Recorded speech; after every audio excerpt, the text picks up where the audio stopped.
elevation increases, your temperature decreases. The next factor affecting climate that we'll take a look at are the wind currents. So we'll spend a little bit of time on the wind currents. I'll talk to you first about prevailing winds. So when we talk about the prevailing winds, these are actually the prevailing winds. And what you want to remember about them is that it's a wind, they blow in a one pattern or one way. And when we say prevailing, I guess that helps you to think about something that prevails or majority. So prevailing winds are winds in a region that blow in a fairly constant or directional pattern.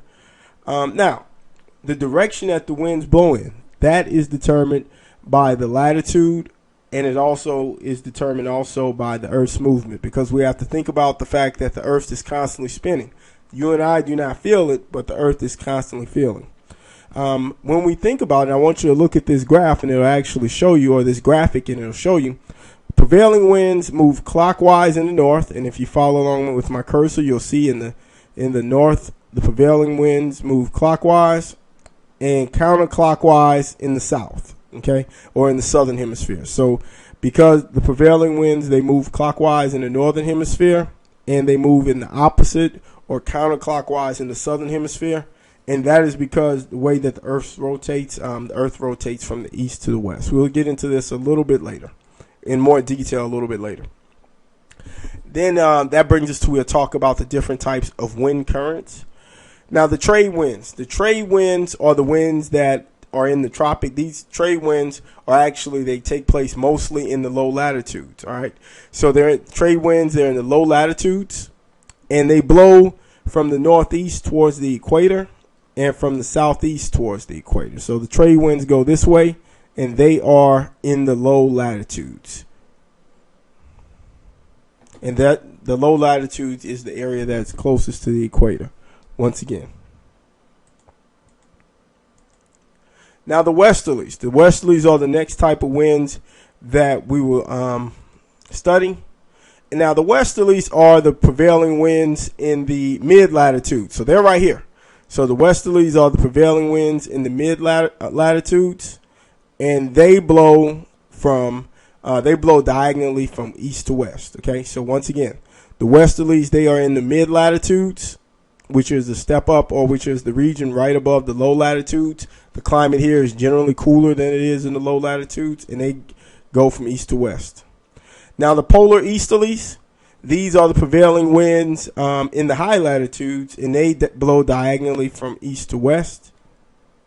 And if you kind of think about it, all these words, they kind of mean the same. Well, not mean the same, but you can kind of figure it out. Say for the polar easterlies, if you think about the polar easterlies, you think about polar, you think about polar bears, it's cold, the ice caps. That tells you that these winds blow here in the North Pole and the South Pole. You think about the westerlies, those are the ones that you have to kind of commit to memory, that they're the ones that are in the mid-latitudes. And then, let's go back real quick. And then if you think about the trade winds, if you commit the trade winds to memory, then it'll be easy to figure out the westerlies and the polar. All right. And the doldrums. That brings us to the next type of winds that we'll discuss. The doldrums are actually not even wind. It's a windless area. So it's near the equator. It's a pretty windless area. Which you want to go back one on the doldrums. It's right around here. It is a windless area near the equator. Early settlers or early explorers, they knew they were in the doldrums because whenever they relied on the wind in order to sail. So whenever they would hit the doldrums, they would know because the wind would disappear. And they would be stuck, or they would have to roll their way out of it. So early explorers generally tried to avoid the doldrums because it is this windless area near the equator, because they depended on wind in order to power their ships. Now the harsh latitudes. The harsh latitudes are similar to the doldrums. Okay, these are generally windless areas just north of the Tropic of Cancer and the Tropic of Capricorn. So if we think about the doldrums as being the windless area near the equator, the harsh latitudes are the windless areas right here, and they're in the mid latitudes. They're like on the border of the of the low latitudes and the mid latitude. So kind of commit this to memory. The harsh latitudes are here. There's no wind here, and that is the windless area on the border of the mid latitudes and the low latitudes.